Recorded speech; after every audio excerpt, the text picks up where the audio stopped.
सर्वनाम क्या होता है? तो संज्ञा के बदले में जिन शब्दों का उपयोग किया जाता है उसको क्या बोलते हैं? सर्वनाम। ठीक है, तो सर्वनाम का उपयोग कब किया जाता है? जब हमें किसी संज्ञा को लिखना होता है, संज्ञा यानी कोई भी नाम, तो किसी नाम को अगर बार बार ना लिखकर हम लोग कुछ दूसरा चीज लिखना चाहे, बार बार बोलने से वो अशुद्धि उसमें हो जाते, तो हम लोग क्या करते हैं? उस संज्ञा को हटाकर उसके जगह पे एक नया शब्द का उपयोग करते हैं, और वह शब्द क्या कहलाता है? सर्वनाम। ठीक है, तो संज्ञा के स्थान पर प्रयोग किए जाने वाला शब्द क्या है? सर्वनाम। तो और एक बात ध्यान से देखना है, जिस प्रकार संज्ञा में वचन बदलता है, जैसे कि लड़का से लड़के, किताब से किताबें, उसी प्रकार से सर्वनाम में भी वचन बदलता है। मैं से हम लोग, मेरा से हम लोगों का, मुझे से हम लोगों को, या फिर हमें। तो जिस प्रकार संज्ञा का वचन बदलता है, जिस प्रकार संज्ञा का वचन बदलता है, उसी प्रकार से सर्वनाम का भी वचन बदलता है। जैसे कि अगर हमको राम को हटाना है तो राम के जगह पे वह लिख सकते हैं, लेकिन अगर लड़के को हटाना है तो ये बहुवचन है, तो इसको हटाकर वह नहीं लिखेंगे, वह का बहुवचन हो जाएगा वे लोग। यानी कि जिस प्रकार से संज्ञा का वचन बदलता है, उसी प्रकार से सर्वनाम का भी वचन बदलता है। और एक बात, जिस प्रकार से हम लोग संज्ञा में विभक्ति लगाते हैं, सातों विभक्ति लगाते हैं, जैसे कि यहाँ पर लगा लगाकर कुछ दिखाए हैं, एक वचन और बहुवचन का रूप। तो सबसे पहले में कोई विभक्ति नहीं लगा है, यानी कि कर्ता कारक है, तो सिर्फ राम हम बोल दिए। तो उसको हटाकर अगर हम लोग वह लगा दिए, तो अगर हमको बहुवचन में लगाना हो तो वह का बहुवचन लगाएंगे वे लोग। यानी जब लड़के को हटाएंगे तो लड़के हटाकर वह नहीं लिखेंगे, उसके जगह पे वे लोग लिखेंगे। अगर राम ने, ये भी कर्ता कारक में ही होता है, ने लग जाता है प्रथमा विभक्ति में, तो ने इसमें लगा है ना, तो अगर हम लोग वह में ने लगाना चाहेंगे तो हो जाएगा उसने। क्या हो जाएगा? उसने। सेम एक ही शब्द है, जिस प्रकार से राम से ही ये सब बना हुआ है, राम का अलग अलग विभक्ति है, राम का अलग अलग विभक्ति होगा ना, कर्ता कारक में अलग विभक्ति, करण कारक में अलग विभक्ति, सबको राम के साथ जोड़ते जाना है। उसी प्रकार से सर्वनाम में भी क्या होता है? विभक्ति जुटते जाता है। जैसे वह या फिर उसने, जैसे राम या फिर राम ने, कर्ता कारक में या तो कुछ मत लगाओ या तो ने लगाओ, होता है ना। प्रथमा विभक्ति में कर्ता ने, कर्म को, तो कर्ता में ने लगाना है ना, तो सर्वनाम में भी ने लगा सकते हैं। तो वह में ने लगा देंगे तो वह ने नहीं बोलेंगे, बोलेंगे उसने, उस हो जाएगा, तो हो जाएगा क्या? उसने। लेकिन यही अगर बहुवचन में चला गया, देखो इसमें भी ने लगा हुआ है, लड़कों ने, तो इसका बहुवचन में जब इसका सर्वनाम लिखेंगे तो हो जाएगा उन लोगों ने। क्लियर? नेक्स्ट, कर्ता ने कर्म को, अब को विभक्ति लगाने वाले एक देख लिया जाए, राम को, राम को, राम को बार बार राम को नहीं बोलेंगे, ठीक है ना। तो राम को ना बोल के राम को अगर हटाना होगा तो उसके जगह पे ये मत सोचो कि राम को हटाकर वह कर देंगे, हो गया। राम को हटाकर वह आएगा, लेकिन वह में अब विभक्ति जोड़ेंगे। क्या जोड़ेंगे? विभक्ति। तो पहले से को जुटा हुआ है ना, तो वह में भी को जोड़ेंगे, तो हो जाएगा उसको।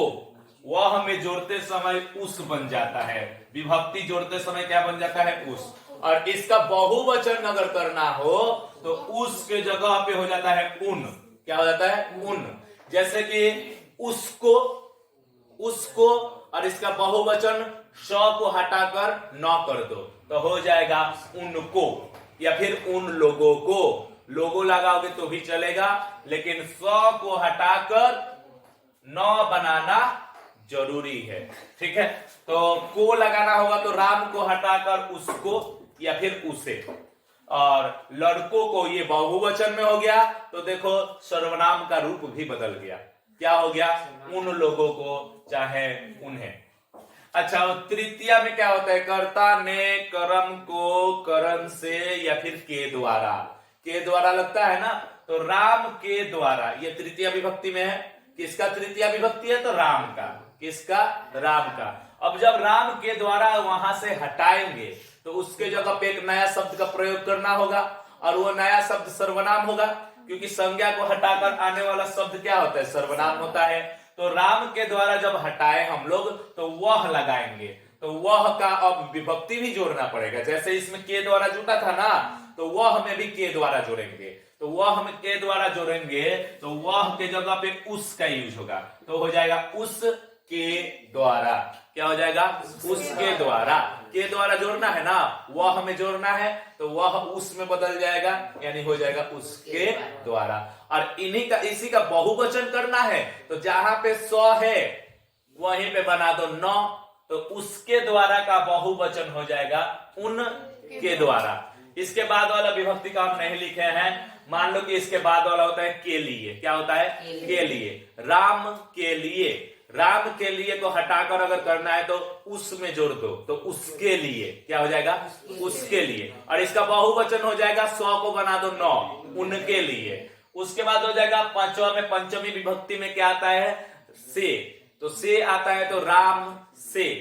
राम से को हटाएंगे तो उसका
पुरुषवाचक सर्वनाम से आप क्या समझते हैं?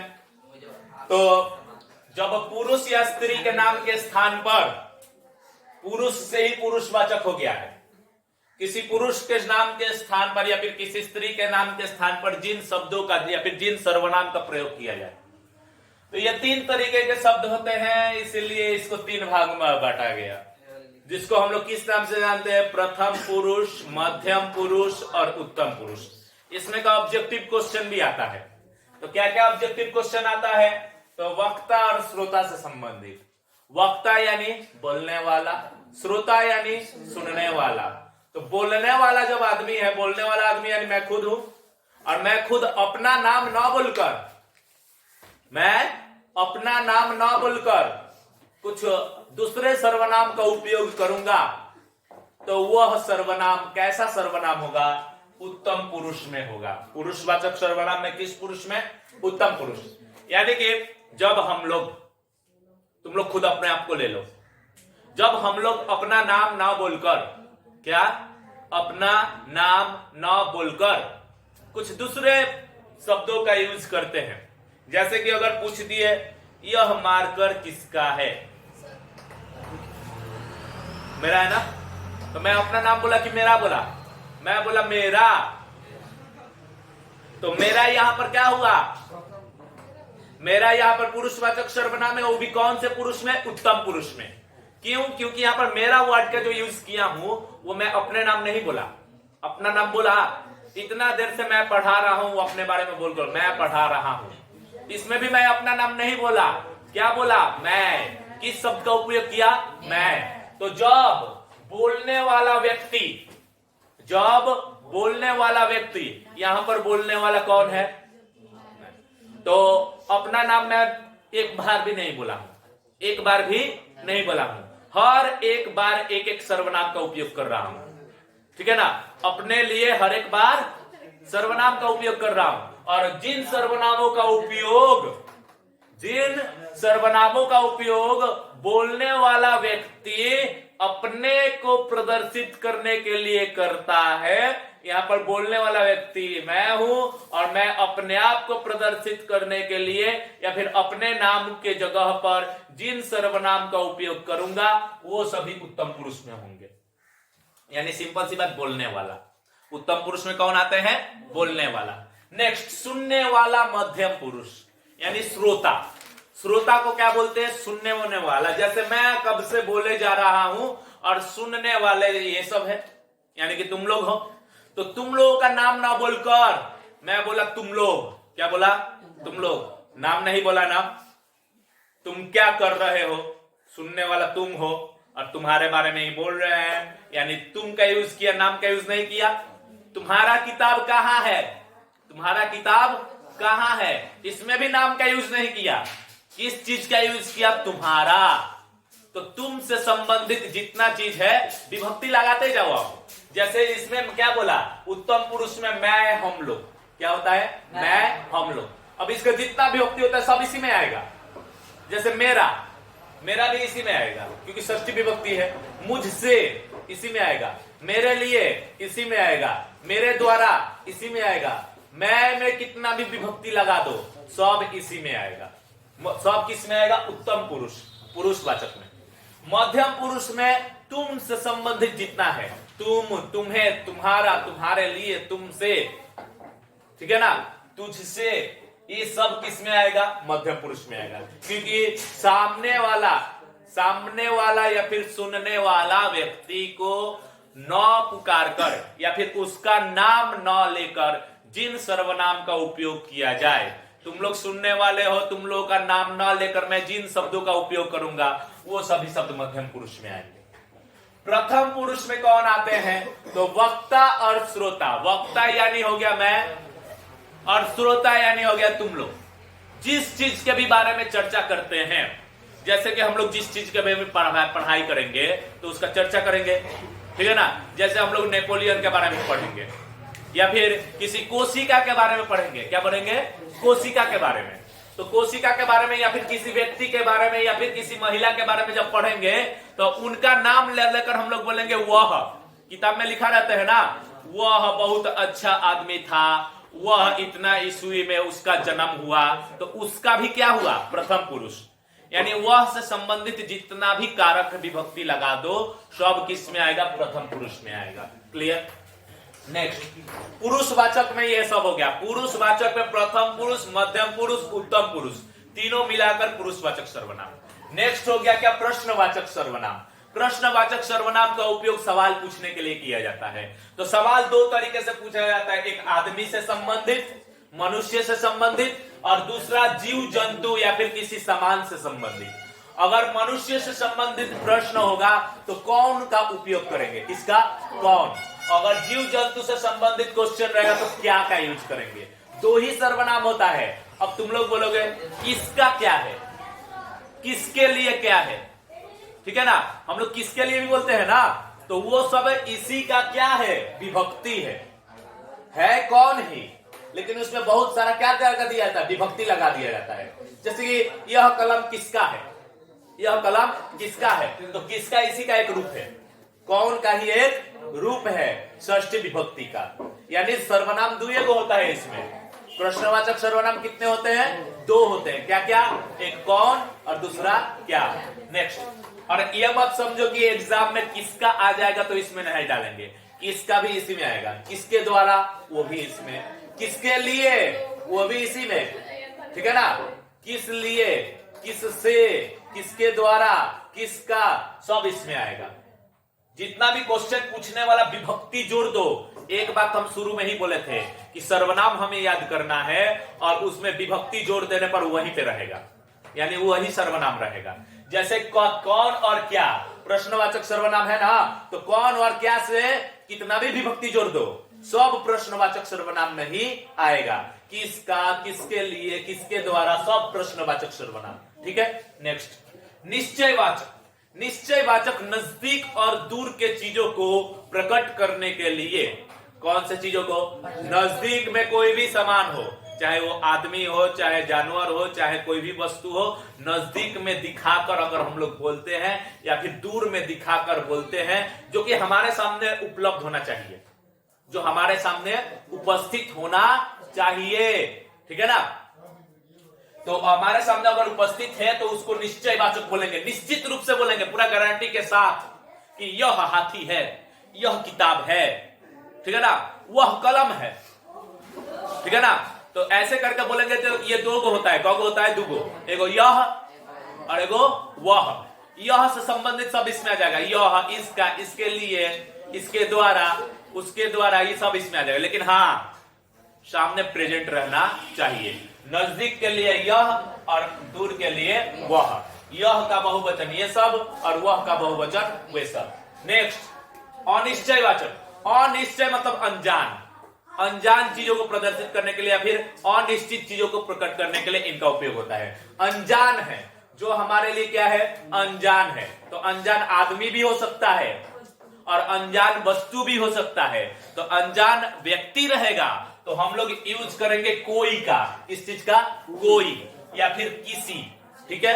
और अगर अनजान वस्तु रहेगा तो प्रयोग करेंगे कुछ का, किस चीज का, कुछ। जैसे कुछ गिर गया तो कौन सामान गिर गया, और कोई आ गया मतलब कौन आदमी आ गया, यानी किसी व्यक्ति को प्रदर्शित करने के लिए यहाँ पर किसी व्यक्ति हम बोले ना, किसी व्यक्ति, तो किसी कौन सा सर्वनाम हो जाएगा, अनिश्चयवाचक सर्वनाम। यानी किसी व्यक्ति बोले हैं मतलब अनजान व्यक्ति हमारे लिए क्या है, अनजान। तो जो भी चीज हमारे लिए अनजान हो उनको व्यक्त करने के लिए उनके स्थान पर हम लोग या तो कोई का उपयोग करते हैं या तो कुछ का। और एक बात सुन लो, इसमें विभक्ति लगा लगा के भी यूज कर सकते हैं, जैसे कि किसी का, किसी में, किसी के लिए, ये सब इसमें आ जाएगा। नेक्स्ट, संबंधवाचक। संबंधवाचक किसको बोलेंगे, दो वाक्य। कितने वाक्य, दो वाक्य में, एक वाक्य में, दोनों वाक्यों में संज्ञा रहेगा, दोनों वाक्य में संज्ञा रहेगा, और दोनों के बीच जो संबंध प्रकट करने के लिए जिन शब्दों का उपयोग करेंगे वो सभी सर्वनाम क्या हो जाएगा, संबंधवाचक। जैसे कि जो आएगा सो पाएगा, या फिर पहला व्यक्ति में, पहला वाक्य में जो आएगा, इसमें एक संज्ञा था और उसी से रिलेटेड है सो, वही पाएगा। तो पहिलका के संज्ञा के साथ दूसरे संज्ञा का रिलेशन बता रहा है। इसमें जोड़ा में रहता है, इसमें किस में रहता है, तो तुम लोगों का शॉर्टकट रूल क्या है, जोड़ा में रहेगा ना, जो सो, जहां वहां, तो जिसका उसका। इसी प्रकार से जैसा वैसा, जैसा करोगे वैसा पाओगे, ऐसे सब जो क्वेश्चन रहेगा, जैसा वैसा, जैसो को तैसा, तो दोनों में रिलेशन बताता है, ठीक है ना, उसको क्या बोलते हैं, संबंधवाचक। और लास्ट हो गया क्या, निजवाचक। निजवाचक यानी खुद के द्वारा जो काम किया जाता है, किसके द्वारा, खुद के द्वारा जो काम किया जाता है, काम करने वाला व्यक्ति जब हम खुद हो तो उस समय निजवाचक सर्वनाम का उपयोग किया जाता है। कब, काम करने वाला कौन हो, सिर्फ हम लोग जब खुद से काम को कर सकते हैं, जैसे कि मैं आप पढ़ सकता हूं, मैं खुद से पढ़ सकता हूं, इसमें 3 शब्दों का उपयोग आएगा। कितने शब्दों का उपयोग, 3 को सर्वनाम। एगो आप यानी अपने आप यानी अपने आप, स्वयं और खुद। स्वयं और खुद आया तो डायरेक्ट बोल देना कि निजवाचक, लेकिन अगर आपसे क्वेश्चन पूछ दिया तो ये थोड़ा कंफ्यूजन वाला है। तो क्या कि आपको सम्मान देने के लिए कभी कभी पुरुषवाचक सर्वनाम में यूज किया जाता है, तुम के जगह पे, ठीक है ना, और कभी कभी आपका उपयोग निजवाचक सर्वनाम में किया जाता है अपने आप को प्रदर्शित करने के लिए। तो पहचानने का तरीका सबसे सिंपल क्या है, जब पुरुषवाचक सर्वनाम का बात आएगा तो अब वो कर्ता के रूप में शुरू में रहेगा अकेले। जैसे देखो, आप कहां हैं, आप कहां जा रहे हैं, आप क्या करने वाले हैं, तो इसमें आप क्या है, कर्ता है शुरू में है कि नहीं, लेकिन इसमें जो रहेगा ना, एक किसी न किसी संज्ञा या फिर सर्वनाम के साथ जुट कर आएगा। जैसे देखो यहां पर किसके साथ आया, वह आप ही चला जाएगा, यानी वह अपने आप चला जाएगा, ठीक है ना, यानी कि यहां पर किसी संज्ञा या फिर सर्वनाम के साथ आप जुट कर आया है, वह के साथ जुट कर आया है। कुल मिलाकर आपका अर्थ जहां पर अपने आप को प्रदर्शित करना हो तो वो हो जाएगा। लेकिन एक अपवाद में दिया है, आप भला तो सब भला। आप भला तो आप भला मतलब तुम भला नहीं, आप भला मतलब मैं भला। अगर मैं अच्छा हूं तो मेरे लिए सब कुछ अच्छा है, ये एक मुहावरा है। तो आप भला का मतलब यहाँ पर किसको बताया जा रहा है, अपने आप को। तो जहां पर भी अपने आप को बतलाने की बात हो जाए तो उसमें निजवाचक करना है, लेकिन अगर तुम के जगह पर यूज किया गया हो सम्मान देने के लिए तो वहां पर पुरुषवाचक टिक करके आना है, ठीक है।